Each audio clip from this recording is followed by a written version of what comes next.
The big thing that checkoff dollars are used for to support exports are to do those advertising or those promotional events in another countries, as an example in Japan, to get the consumers over there to buy more U.S. pork. When we develop these good relationships in a market overseas, we teach them how to properly use our product.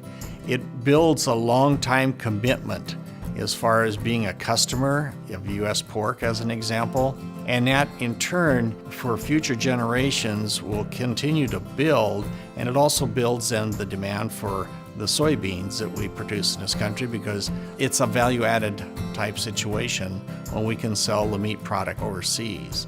And so that's what you see in these particular programs that we take and do for promoting. These are all things that are well planned out, and we work with USMEF to help us set some of those events up. They are to build long-term customers and satisfied customers. Hello, I'm Ron Stack from Osmond, Nebraska, and we're in the northeastern part of the state. I feed hogs. I also raise corn and soybeans. The pork I raise, I have no doubt, some of it is being consumed domestically, but a large percentage of it does go overseas. I was rather impressed when I was upon my trip to Tokyo. We had the opportunity to visit a large warehouse freezer, and as we walked through it, I located pallets of pork that was slaughtered right here in Cretin, Nebraska. I knew I marketed right around that time, and that impressed me. I knew that, okay, this is where some of my pork's going too.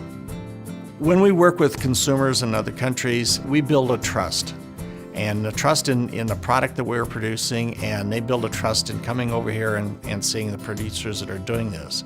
And so that return on investment is studied by Texas A&M University on behalf of the United States Department of Agriculture.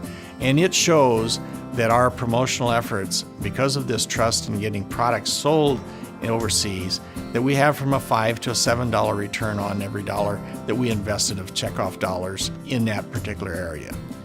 So this is why the trust in selling our products and getting a return on investment has been very positive for the soybean producers and for the livestock people. One of the days we got to go to a trade show, and it was a trade show showcasing U.S. meats. There were over 600 meat buyers located in Japan. This man stood at the front door, called each one by their first name, and shook hands with every one of those people stepping into the room. I was very humbled by it, knowing that this man is putting that much hard work into selling U.S. products. I need to work hard on my end, making sure that I send him a product that he wants to market for me. There is what I would call a cartoon character, perhaps. His name is Gochipo. Japanese people, if you say Gochipo anywhere, they know what you're talking about. They're talking about American pork. It's associated with nutrition, it's associated with safety. It's a very positive image that is portrayed on U.S. pork. What's important is when you have to understand your consumer on the other end, who we're exporting it to. It's important to them that it is safe. It's important that it's nutritious.